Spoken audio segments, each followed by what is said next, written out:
Have you heard when somebody screams and goes, ay, ay, ay, mamma mia? What do you say to the birds? The birds, the birds. How do you talk to them? How do you talk to Mother Nature? All those waters, you see all those high waters? About 10 feet. Those waters came so much, 10 feet up. Remember when you were getting, and this is gonna resonate with you, because at one time or another, you were told, you were called, how worthless you were, how useless you were. And you had somebody take you and kick you, or punch you, or pull your hair. Please remember that we agreed that there is a contract that Mother Nature, the animal kingdom, and the plant kingdom made with us. They have always been protecting us, loving us, nurturing us. And that even though what we have made the choice to remember all that abusive parent, relative, that person that made us think you stepped out of line, now you get to be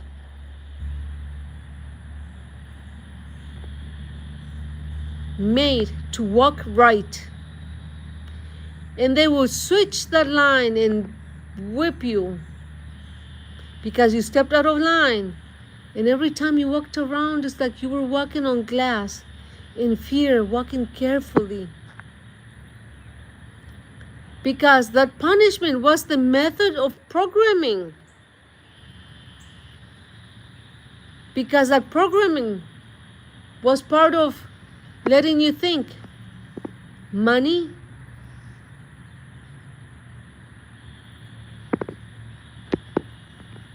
that money is important. And now you have come to this point where money and all the material that you have, what about your children's health? How is your children's health? How is your health? Are those waters allowing you to still feel like you're drowning? Because money is unlimited. The earth did not come with money.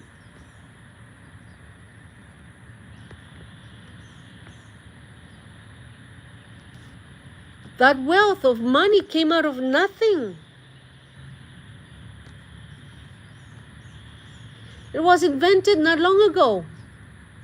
But because you forgot how beautiful and how much you are loved, that everything that you see around has been protecting you, that you don't quite see everything, that loved one, when they left, they became part of your angel that's always watching you, protecting you, guiding you, that they push themselves because now they get to do everything for you. Before, they couldn't watch you at all times. They could not feed you at all times. They couldn't embrace you at all times. But now they can. That's how much you are loved, and you don't even know it because we disconnected ourselves. When that whipping took place, remember that last whipping?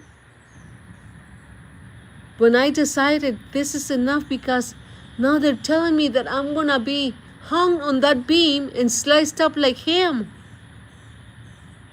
And I could not say, no, no, no, don't beat me. No, no, no, don't slice me like ham.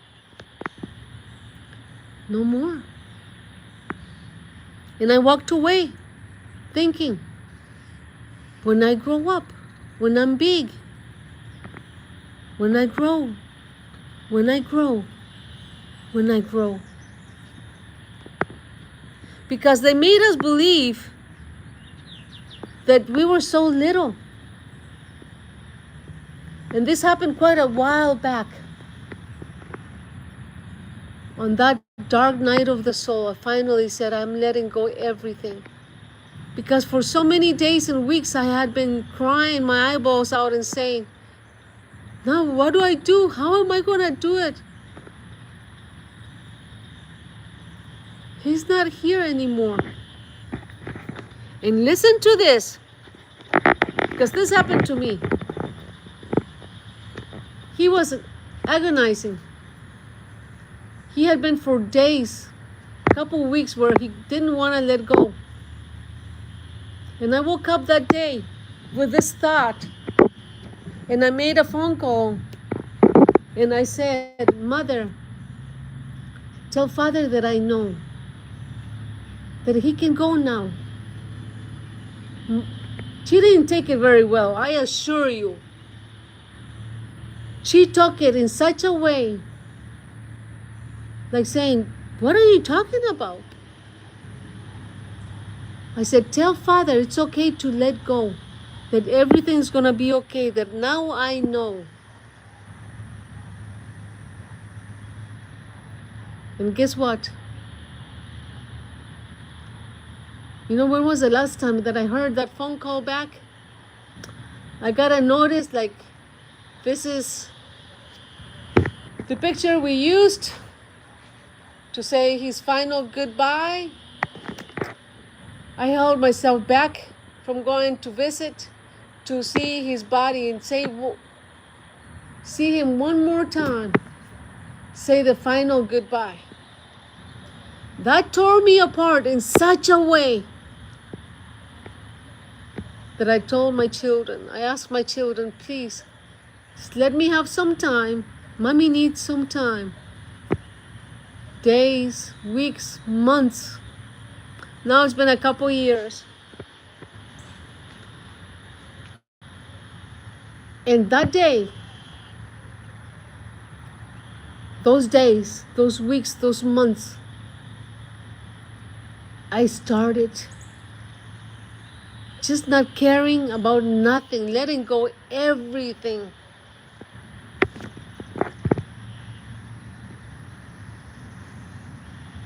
And I started looking at things in a different way, feeling them in a different way. And I'm not going to say exactly what I did, but I can assure you that that money that I had, I took it and I spent it. I invested that money in doing things for someone or someone's, just because, you know, I didn't care anymore. I didn't care to be thinking that I was going to have to get up and go to work to get more money. Because now I realize, finally, I got to that point where I put it together. They have made us believe that programming was to make us believe that we would be able to buy a piece of land. But that piece of land has always been part of us. We lost the connection. Those birds, those fruit, those vegetables, they are part of us. We don't have to buy them. They're free. We should have the freedom to enjoy it. As when I was little, even though I climbed up on that tree to grab that orange and that thorn got stuck on my leg and I have a 1-inch scar in there to show it. I would climb up those trees as fast as I could and pack them up in my tummy and in the bags as fast as I could. That way maybe I wouldn't get that whipping. Maybe this time they would not be so frustrated and unload all that anger on me. But guess what? No. So that one day, I left thinking, if I get caught, they're gonna slice me like ham. With the machete that they pointed out,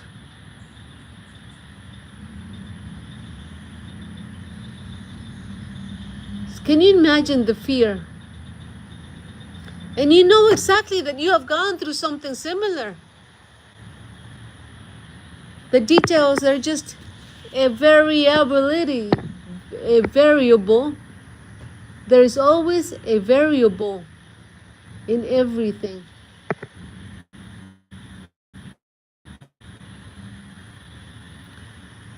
That when we get money, we should spend it. Because money was created out of nothing. The earth came with no money. That money does not make you wealthy, because we're super wealthy. That Mother Nature is part of us. That we lost the connection. We stopped talking to all those that we have contracts with. The birds, the trees. We stopped loving them. But now we are awake and we know how beautiful and wealthy we all are. Because it took me all those things to finally wake up. When I made that phone call and expecting to hear, no, he's still alive. And I had to give them the message because I was told, give them the message. It's okay. And I would finally, after crying so much for so long, I got to a point where I had to force myself to rest. And I would tell myself, I want to go and hug him. I want to go and embrace him. I want to connect with him. That's the only thing that was in my mind.